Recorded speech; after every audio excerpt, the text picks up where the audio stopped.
Je vais vous dire une expérience que j'avais faite dans cette église. Il y a à peu près 4 ans de ça, j'avais ma fille qui avait 2 ans. Et c'est peut-être anodin, mais elle avait des grosses amygdales. Et il fallait qu'on la fasse opérer parce qu'elle me faisait des angines sur angines. Elle montait des fièvres à 40.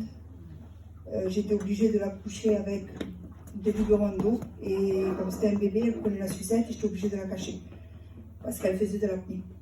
Et ça, on passait des nuits blanches avec mon mari, en train de la surveiller. Et on était parti voir un docteur. Et le docteur nous avait dit qu'il fallait l'opérer. Mais la petite a été tellement collée à nous qu'on ne pouvait pas la laisser avec quelqu'un d'autre.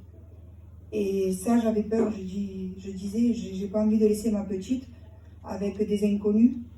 Surtout que quand elle va se réveiller, elle va paniquer. Et bon, je prends l'intervention, tout ça.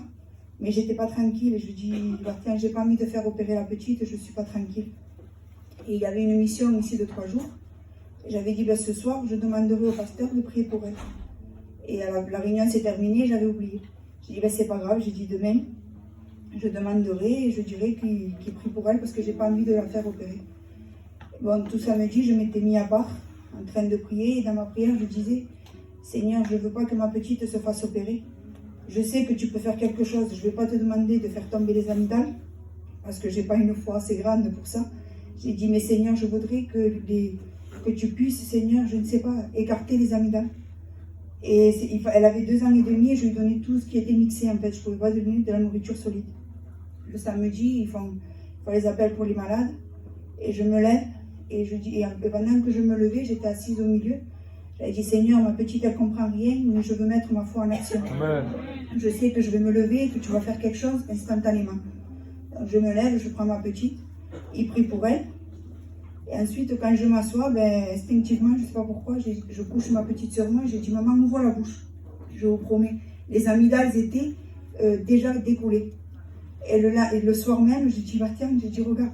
Il y avait ma belle-mère à côté de moi, j'ai dit, regarde. J'ai dit, les amygdales de la petite. Le lendemain, c'était le dimanche. Et mon père devait venir de Marseille par rapport à l'opération. Et j'appelle mon père et je dis, papa, ne viens pas. J'ai dit, la petite, je ne la fais pas opérer. Il me dit, pourquoi? J'ai dit, parce que la petite est guérie. Amen. Il me dit, tu ne vas pas voir un docteur? J'ai dit, non, non. J'ai dit, je sais que Dieu a agi. Amen. Et la petite, j'ai dit, la petite, elle sera guérie. Là, elle a 6 ans. Les amygdales, elle les a toujours autant, mais elle a un espace à peu près d'1 centimètre.